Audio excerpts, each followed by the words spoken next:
శ్రీ మహాగణాధిపతియే నమః. శ్రీ వాసుదేవాయ. వాల్మీకి విరచితమైన శ్రీమద్ రామాయణము అయోధ్యాకాండ 95వ సర్గ. శ్రీరాముడు సీతాదేవికి మందాకిని నదీ తీరముల మనోహర దృశ్యములను చక్కగా వివరించుట. అంతటా కోసల ప్రభువైన శ్రీరాముడు సీతాదేవితో కూడి చిత్రకూటము నుండి మరలెను.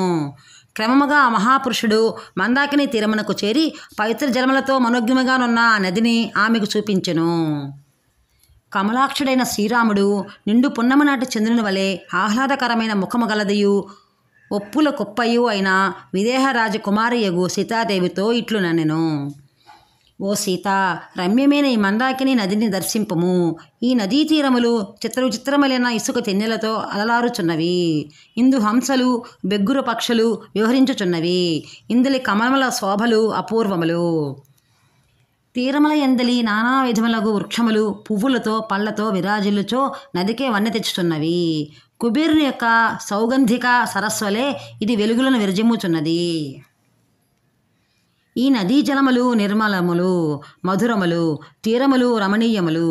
లేళ్ల గుంపులు వచ్చి ఈ మధుర జలములను తనివితీరా త్రాగి మిగులు ఆనందించుచున్నవి.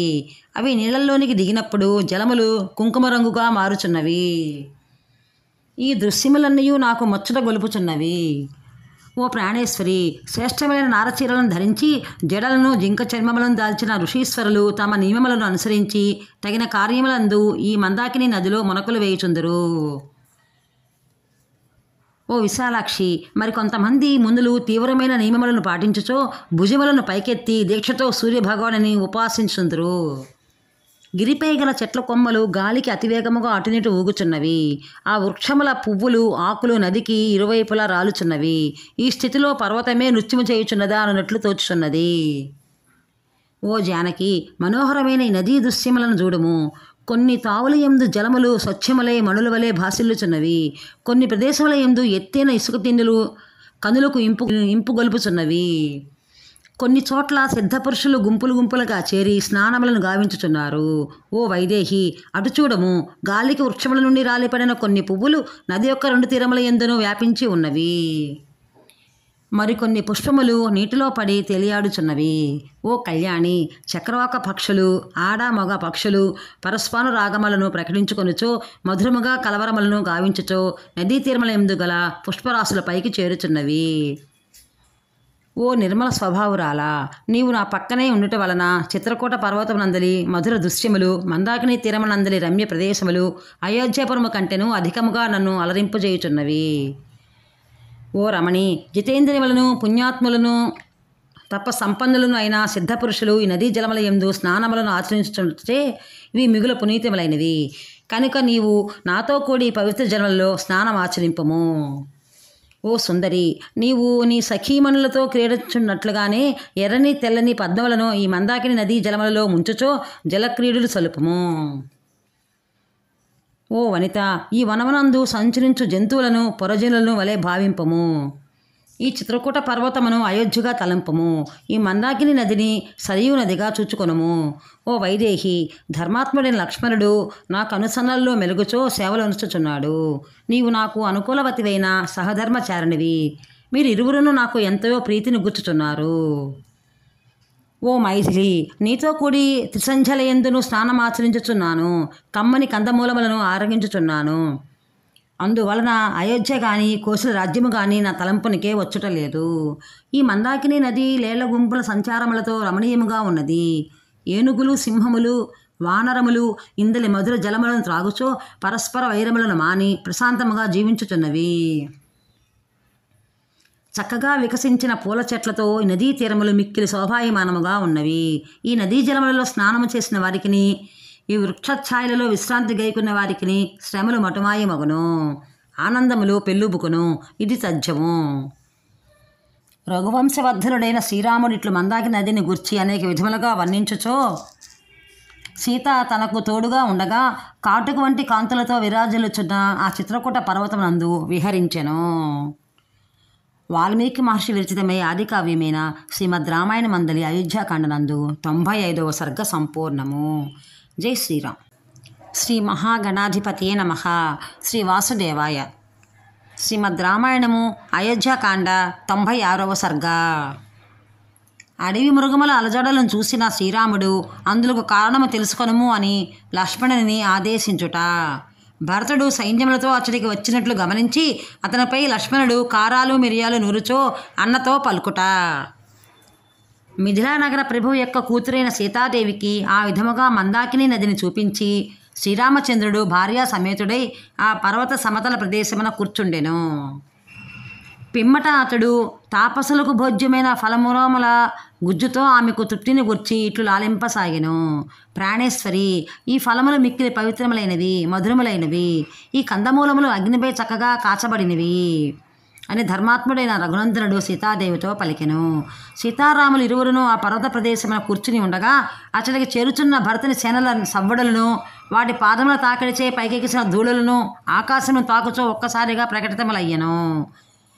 ఇంతలో ఆ మహాసేనల యొక్క కోలాహల ధ్వనులకు వనములందరి మదపట ఏనుగులు భీతిల్లినవి. అవి మిగులు వ్యాకులు పడి తమ తమ గుంపులతో నలుదిశలకును పరుగులు తీసినవి. అంతట శ్రీరాముడు ఆ సైన్యముల కదలికలచే ఏర్పడిన గొప్ప కలకలా ధ్వనులను వినెను. మరియు అతడు భయముతో పరుగులిడుచున్న గజేంద్రములను గమనించెను. పరుగులు తీయుచున్న గజములను చూసి ఆ కోలాహల ధ్వనులను విని శ్రీరాముడు మహా తేజస్వియు సుమిత్రానందనుడును అయిన లక్ష్మణునితో ఇట్లు నుడివెను. సుమిత్రానందనుడు అయిన ఓ లక్ష్మణ, ఏమాశ్చర్యము! మేఘగర్జన వలె భయంకరమైన గంభీరమైన మహాధ్వని ఇచ్చటికి వినపడుచున్నది, గమనింపము. అరణ్యమునందలి ఏనుగుల గుంపులను, మహావనమునందలి అడవి దున్నపోతులను, లేళ్ల సమూహములను, సింహములను మిక్కిలి భయమునకు లోనై నలుదిశలకును అతివేగముగా పరిగెత్తుచున్నవి. ఓ సౌమిత్రి, ఎవరైనా ఒక రాజు గాని రాజకుమారుడు గాని ఈ వనమునందు వేటాడుడికే వచ్చినాడా? లేదా ఏవైనాను పెద్ద పులులు మొదలగు క్రూర మృగములు ఈ సమీపమున తిరుగుచున్నవా తెలుసుకొనుము. ఓ లక్ష్మణ, ఈ పర్వత ప్రదేశమునకు అలవాటు పడిన పక్షులు సైతము ఇచ్చట సంచరించుటకు అసాధ్యము. ఇతర క్రూర జంతువులు కానీ రాజులు కానీ ఇచ్చట కాలుమోపట ఎట్లు సంభవము? కనుక ఈ విషయములన్నింటినీ యథార్థముగా పూర్తిగా వెంటనే తెలుసుకొనుము. శ్రీరాముని ఆజ్ఞానుసారము ఆ లక్ష్మణుడు వెంటనే బావుగా పుష్పించి ఉన్న ఒక మద్ది చెట్టు పైకి ఎక్కెను.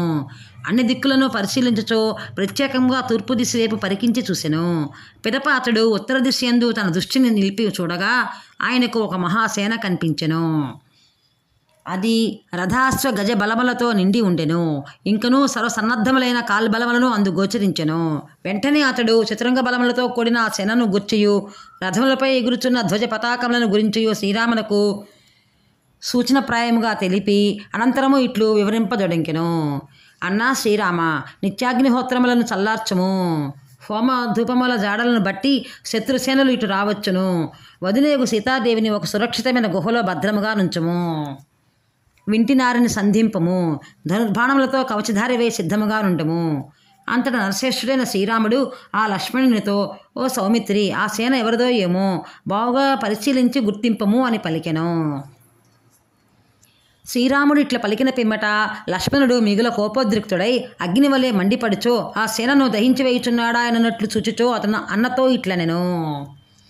ఈ సేన కురాత్మురాలైన కైకేయి యొక్క సుతుడగు భరతునిదే. అతడు అయోధ్యలో రాజ్యాభిషిక్తుడై తన రాజ్యాధికారమును నిష్కంఠమనర్చుకున్నటకై జ్ఞాతులమైన మనలను చంపుటకై ఇట్లు వచ్చుతున్నాడు. ఇదిగో సేనకు ముందు భాగమున శోభా సంపన్నముగు బలమైన మ్రానుగల ఒక కోవిదార వృక్షము కనబడుచున్నది. దాని సమీపమున గల రథముపై కోవిదార వృక్ష చిహ్నము గల ధ్వజము శోభిల్లుచున్నది.